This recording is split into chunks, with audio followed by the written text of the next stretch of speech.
Hey everyone, this is Stephanie from Fast Track to Health. I'm a licensed acupuncturist and functional medicine practitioner here in Southern New Jersey. Today we're going to talk about digestive health and how important it really is. So just about any kind of health issue that you can think of probably has its roots in something going wrong with the digestive system. So one of the main things that can happen is something called leaky gut or intestinal permeability.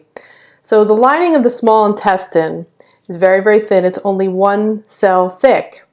And there's villi or finger-like projections on the top of the lining that allows substances to be absorbed.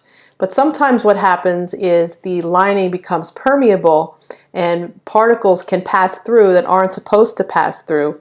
And on the other side is the majority of our immune system. So if a particle gets through that the body doesn't recognize, it can start an immune reaction, and this in turn can turn into a major inflammatory process and cause almost anything to happen.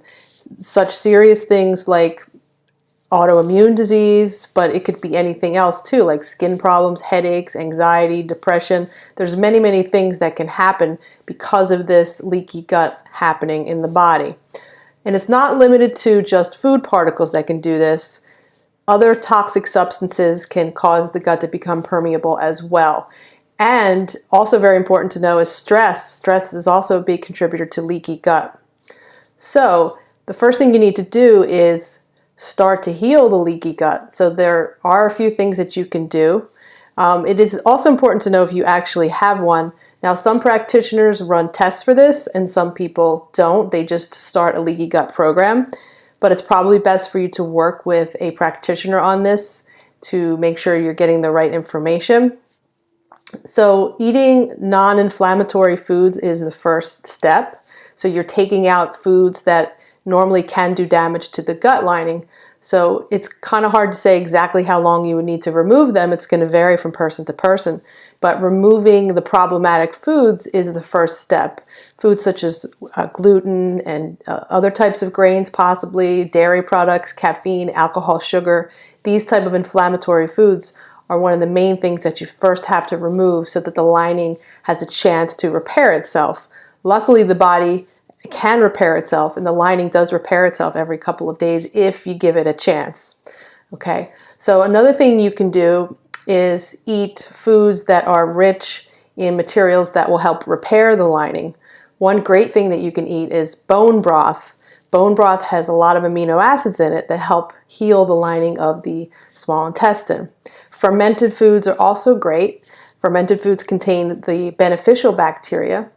You can also take a probiotic. Probiotics are very helpful to make sure that the balance of good and bad bacteria is established. Now, if you have any type of infection in your gut, whether it's bacterial or parasitic, viral, that's also important to address because these can also contribute to leaky gut. So you can have a test done from your practitioner and figure out exactly what pathogen you may have, and you need to work on that as well. So depending on how severe your leaky gut is and what problems you're having, it's going to vary how long you need to do this. So the best thing you could do is to work with a practitioner on this and start to fix your digestive health. And then over time, many of your symptoms will start to get better and hopefully eventually go away.